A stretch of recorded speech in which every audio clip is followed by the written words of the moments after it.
بێکاری گەنجان هەم ڕەنج و هەم خۆراگری. غوڵام ڕەزا گودەرزی سەرۆکی ناوەندی ئاماری ئێران لە یەکەم دانیشتنی شۆڕای باڵای کاری حکوومەتی پزیشکیان لە ساڵی نوێدا سەبارەت بە بێکاری گەنجان ڕێژەی بێکاری بۆ تەمەنەکانی نێوان 15 بۆ 24 ساڵی 20.1 لە سەد ڕاگەیاندووە. زۆربەی گەنجانی بێکار لە خوێندەوارانی دیپلۆم و بەرەو ژوور پێکدێن، ئەگەرچی ئامارەکان لە ئێران بە پێی بەرژەوەندی ڕۆژ دەستکاری دەکرێن و زۆر جێی متمانەش نین. بەڵام سەرەڕای شاردنەوەی ڕاستیەکانیش دەتوانین وێنەیەک لەو دۆخەی بەسەر گەنجانی ئێران داهاتووە بەدەست بهێنین. کۆمەڵگەی ئێران بە شێوەیەکی ڕێژەیی زۆرترین حەشیمەتی گەنجی دنیای هەیە و بە هەمان ڕێژەش زۆرترین بێبەشی و زیانە کۆمەڵایەتیەکان بەرئەم بەشە لە کۆمەڵگەی ئێران دەکەوێت. بەڵام یەکێک لە بنەڕەتیترین کێشەکانی گەنجانی ئێران بێکاریە. یەکێک لە تایبەتمەندیەکانی بێکاری لە ئێران بوونی لەشکرێکی بەرینی بێکارانی دەرچووی زانکۆ و دواناوەندیە. بێتوانایی گەنجانی دەرچووی زانکۆ لە دەستڕاگەیشتن بە کارێکی گونجاو لەگەڵ خوێندنەکەیان بۆتە هۆی ئەوەی کە ژمارەیەکی زۆریان ڕووبکەنە کاری بەردەستی وەک دەستفرۆشی.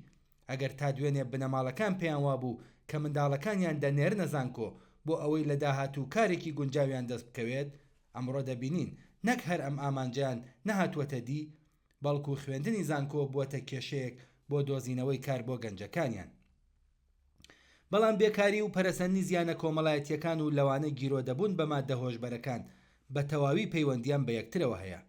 گەنجێک کە بە هەزار هیوا و ئاوات دوای تێپەڕاندنی دەیان کێشە و بربەستێک کە ڕژیمیان هەژاری لە ڕادەبەدەری مادی خستوویەتیە سەر ڕێگای، سەرنجام دەتوانێت بڕوانامەی خوێندنی دواناوەندی هونەرستان یان زانکۆ بەدەست بهێنێت و دوای وەرگرتنی بڕوانامە و بە فیڕۆدانی 2 ساڵ لە ژیانی لە دەورەی سەربازی بۆ ڕژیم هێشتا هیوای نییە بە دۆزینەوەی کارێکی گونجاو لەگەڵ بڕوانامەکەی و هەز بە ڕەنج بە خەساربوون دەکات. حاڵ و ڕۆژی گەنجێک کە بەهۆی ئەم بێکاریەوە و نەبوونی سەرچاوەیەکی دارایی سربەخۆ خۆی بە سەرباری بنەماڵەکەی دەزانێت و تەنانەت ناتوانێت خەرجی هاوسەرگیری و پێکهێنانی خێزان دابێ بکات، ئەبێت چۆن بێت. لە ئێرانی ژێردەسەڵاتی کۆماری ئیسلامی گەنجان نە لە خۆشی و شادی و جۆش و خرۆشی گەنجی بەهرەمەند دەبن و نە ئەو دەرفەتە بەدەست دەهێنن کە توانە و بەهرەی خۆیان پەرە پێ بدەن.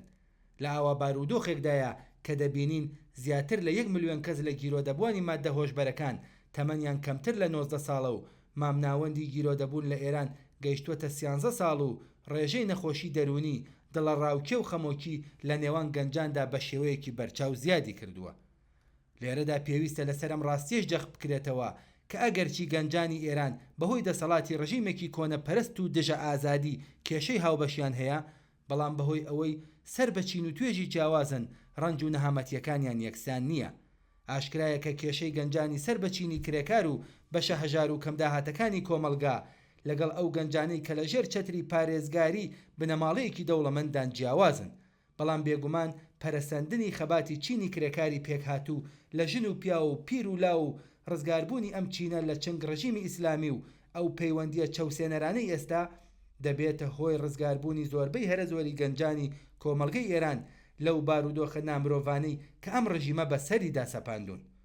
گەنجێک کە بەهرەکانی لەلایەن ڕژیمێکی کۆنەپەرستەوە کوتوبەند کراوە، گەنجێک کە باشترین ساڵەکانی تەمەنی لە قوتابخانە و دواناوەندی و زانکۆ لە ژێر گوشاری بارهێنانێکی دژە ئینسانی و دژە زانستی و کۆنەپەرستانە بەسەر بردووە، گەنجێک کە تەنانەت لە ئازادی هەڵبژاردننی جلوبەرگ بێبەش کراوە، گەنجێک کە بەهۆی بچووکترین ناڕزایەتی بەرامبەر ئازار و کێشەی سیاسی و کۆمەڵایەتیەکان دەکەوێتە زیندان و ئەشکەنجە دەدرێت و گەنجێک کە لە مافی سەرەتایی پەیوەندی و هەڵسوکەوتی مرۆڤانە لەگەڵ ڕەگەزی بەرامبەری خۆی بێبەش دەکرێت.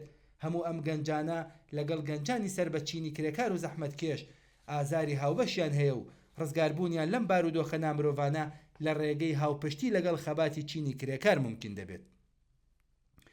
بەڵام وێناکردنی ژیانی گەنجانی ئێران بەبێ جەختکردنەوە لەسەر ڕاستیەکی هیوابەخش وێنەیەکی تەواو نابێت.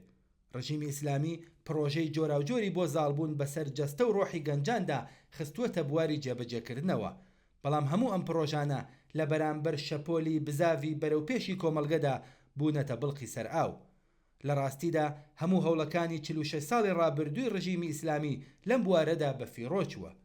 هەر بۆیە ئەم ڕژیمە بەردەوام خەریکی تۆڵەسەندنەوە لەو گەنجانەیە کە لە سەردەمی قوتابخانە و دواناوەندی نەیتوانیوە بە پێویستی خۆی پەروەردەیان بکات. گەنجانی ئێران ئەگەر بێکارن و ئەگەر لە سەرەتایی ترین دەرفەتەکان بۆ سوودوەرگرتن لە ئیمتیازە سروشتیەکانی سەردەمی گەنجی خۆیان بێبەشن، بەڵام لە بەرامبەردا تەسلیمی ئەو بارودۆخەی ئێستا نەبوون و ڕێگەی خەبات لە دژی ئەم ڕژیمەیان گرتووەتە بەر.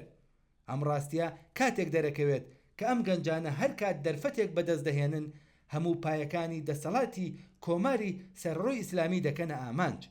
ئاخێزی شۆڕەژگێڕانەی ژن ژیان ئازادی دەری خست کە چ ڕادەیەک لە هێز و وزەی ئەرێنی لە بوونی گەنجانی ئێراندا شاراوەیە. متمانە بەخۆبوون و جۆش و خرۆشی شۆڕژگێڕانەی گەنجان لە شۆڕشی ژینادا هیوای ڕزگاری یەکجاری لەم بارودۆخە دژوارەی کە ڕژیمی کۆماری ئیسلامی بەسەر زۆربەی کۆمەڵانی خەڵکی ئێرانیدا سەپاندووە زیندوو کردەوە.